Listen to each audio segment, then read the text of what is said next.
Thank you for the opportunity to speak here at your conference this afternoon, speaking to you from very cold Sydney, Australia at the moment. So I hope that someone's introduced me. If they haven't, my name's Sarah Wayland, and I'm going to talk to you today about my recently completed PhD study exploring hope and missing people.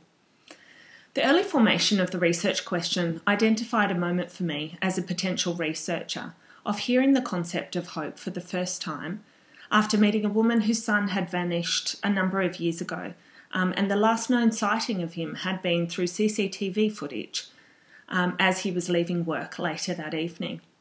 She explained to me, almost now 14 years later since her son vanished, that the feeling of hope was around wanting justice for him and hoping that she didn't have to live the rest of her life without knowing what happened to her son.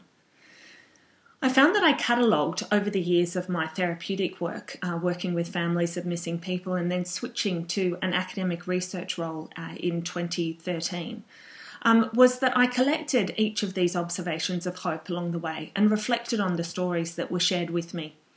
And what I did was then pull together those hope-filled narratives, and my understanding became more detailed, richer, as I progressed through my career of practitioner to researcher.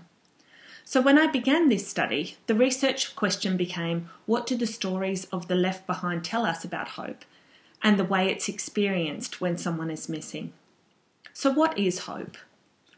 Looking back through my literature review, which I presented almost 2 years ago, at the first International Conference on Missing People, which is soon to be published in the Death Studies Journal, around exploring what hope means in a context of ambiguous loss. So hope is a complex emotion. The theorists speak of it as its intangible qualities. And even going further back in time, it was interesting to note that Plato referred to hope as the foolish counsellor.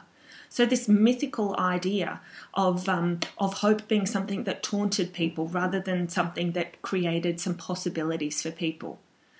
So more recent hope theorists like Zhevny and Snyder speak of hope in a context of future-oriented narratives. So if we think about hope in our everyday lexicon, thinking, well, I'm hoping that I'll get that job that I've gone for as a parent. I'm hoping that my child will sleep through the night. We tend to talk about hope not in a present term concept, but in a way of thinking forwards to the future.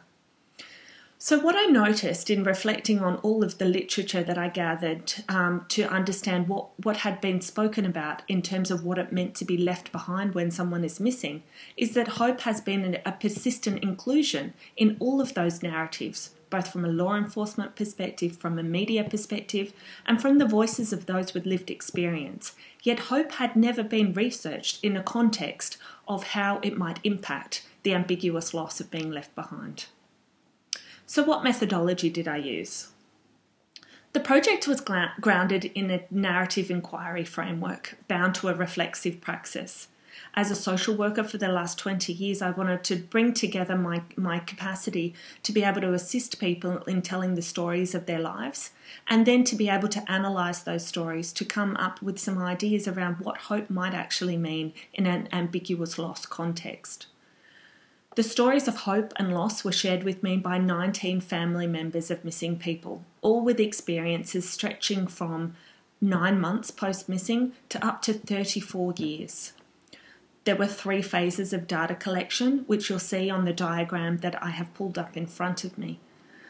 And within that, I included in phase 1, 5 narrative in-depth interviews.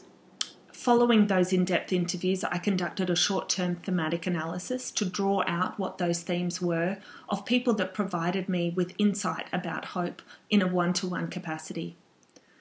After that pause, I then conducted a virtual focus group using the Moodle online technology with 14 participants scattered across Australia, and taking into account being able to pull in those people in geographically isolating areas to give them the possibility to become part of a study. Following that, I then sent out an invitation to all 19 participants again, asking them if they would like to get back in contact with me to clarify their involvement in the study and also to clarify some of those answers that they provided. Because as many of us know, when someone is missing, the day-to-day occurrences of what's happening in the media or how they might be feeling, or perhaps significant anniversaries, can sometimes shift the way that people provide the experiences of what it actually means to be living long-term with the loss of a missing person. 8 individuals out of those 19 decided to re-engage with me at that stage. Following this, I conducted a full thematic analysis of the narratives provided by the participants, and with my research team, Associate Professor Mafamwi Maple, Dr. Kathy Mackay and Dr. Jeff Glassick, I was able to explore the narratives and then start to uncover what the findings might have been of my study. It's important to note that the results cannot be generalised. However, given that each of the participants had contact with law enforcement, some with legal services, including the Coronial Office, therapeutic agencies, and all of them had had contact with the media at some stage, it's important to note that their voices can inform the way that families of missing people have responded to in our community. So what were the 5 key findings of the doctoral study? The first being that hope existed within the participants' narratives, which provided meaning to their bond with the missing person. Secondly, that hope splinters once the physical loss of the missing person is realised, and that from a time frame perspective is realised at different intersections, dependent on the actual investigation and the person's connection to the person that was lost. Thirdly, that hope and time are intrinsically linked, where hope does not decrease over time, but it signifies new attachment to life post-loss. So this toing and froing sensation of hope for the missing person and hope for the self in terms of the capacity to live long-term with not knowing. The fourth finding was that there is scope to identify hope as having both public and private narratives. So public narratives are openly shared with others, including the media, and that private narratives seem to be those that were not willingly shared by those left behind when engaging with the media and the broader community.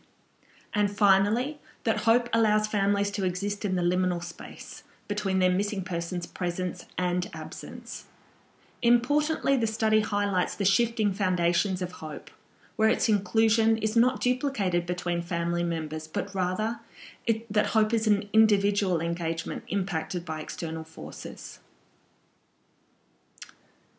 So the conundrum here is acknowledging the space in between. What I found in thematically analysing the participants' narratives was something that I termed the tiered schema of hope.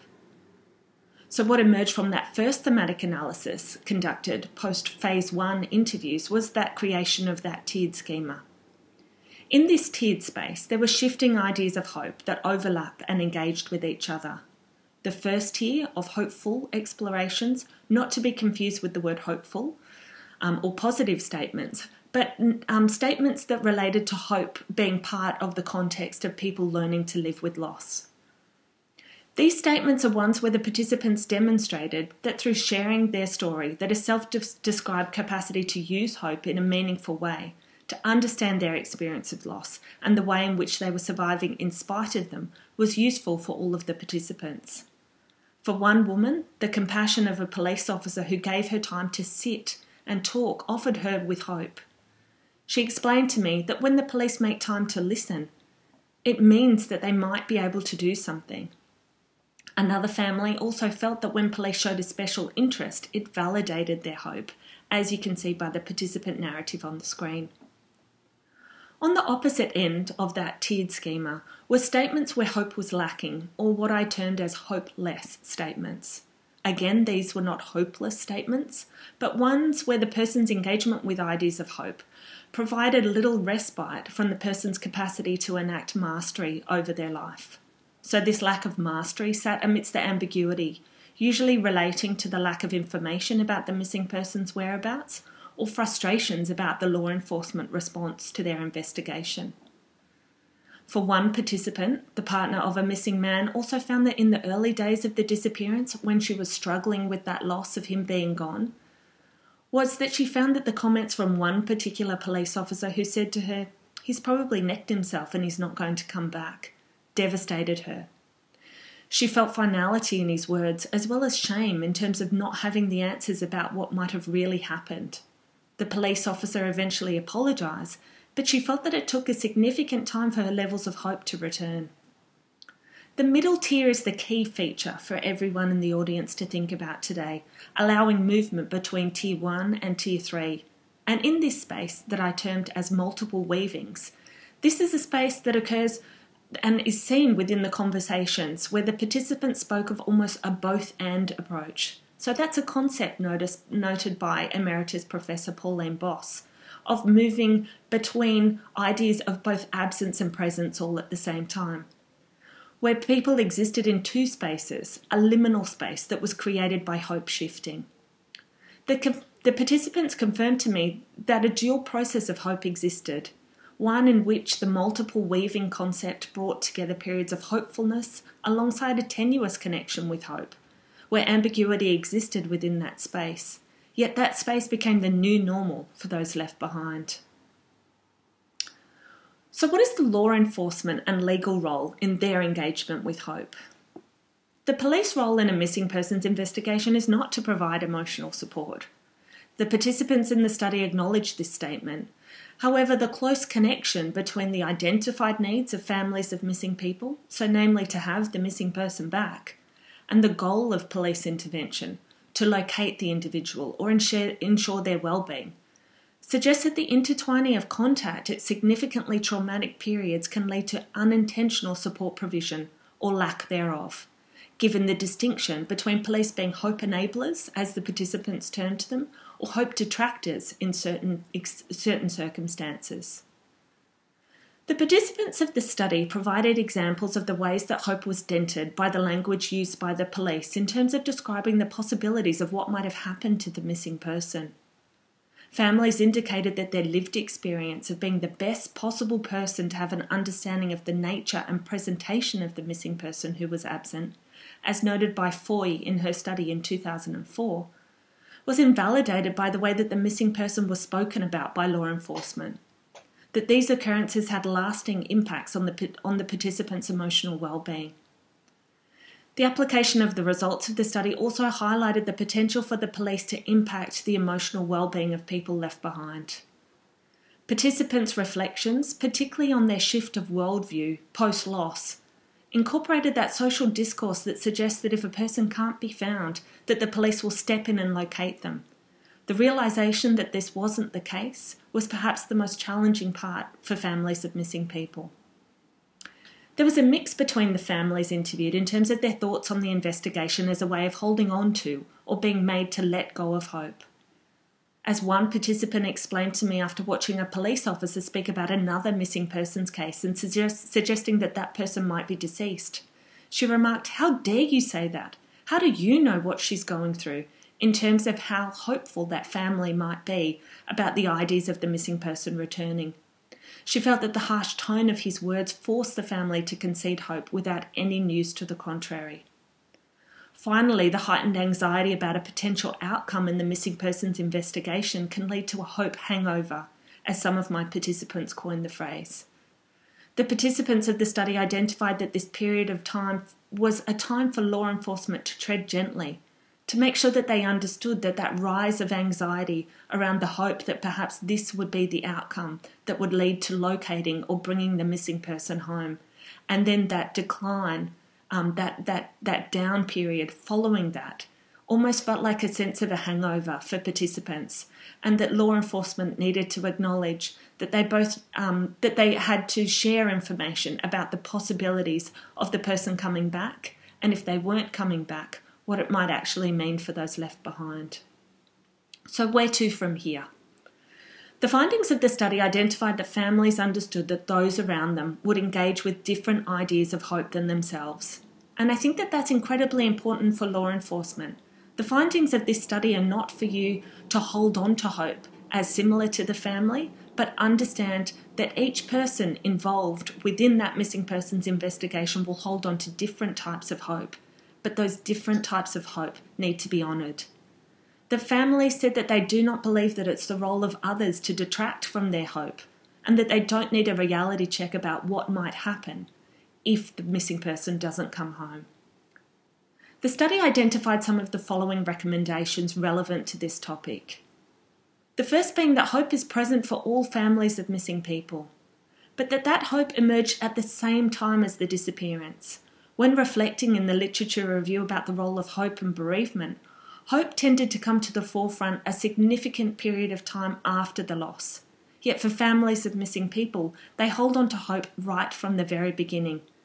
But that over time that hope shifts like it does in a bereavement context, where it perhaps might become less about hope for the missing person and more hope for themselves, in terms of how they might continue on the rest of their days without knowing what happened to the missing person. And that the prevailing fear that many of the older participants reflected on is that one day they might pass away without ever knowing what happened to their missing person. The second issue is that hope is attached to time, like I noted before in the significant findings of the study. Yet the ways in which the community, the media, and law enforcement and the left behind themselves often silence this shifting perspective is something that should be noted. The results of the study speak to a quietening or silencing of hope over time, where fewer questions are asked, where media inquiries are minimised, where hope shifts to a realm where we focus on being realistic rather than optimistic. Honour that does happen, but that it has to happen in the family's own time, not perhaps what the investigation is suggesting. That hope has public and private narratives is probably the third finding that I think is most relevant for the talk that I'm giving here this afternoon. That hope reached pivotal intersections that correlated with the reason why the person vanished, primarily homicide versus emotional health within my study. The time since the disappearance and the embracing or shifting of hope of those around them and in the wider community impacted upon a person's capacity to speak truthfully about their connection with hope.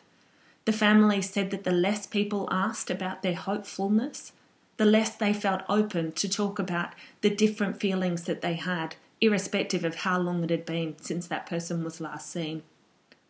The results demonstrated that these hope stories can be different in terms of the physicality of the missing person's return.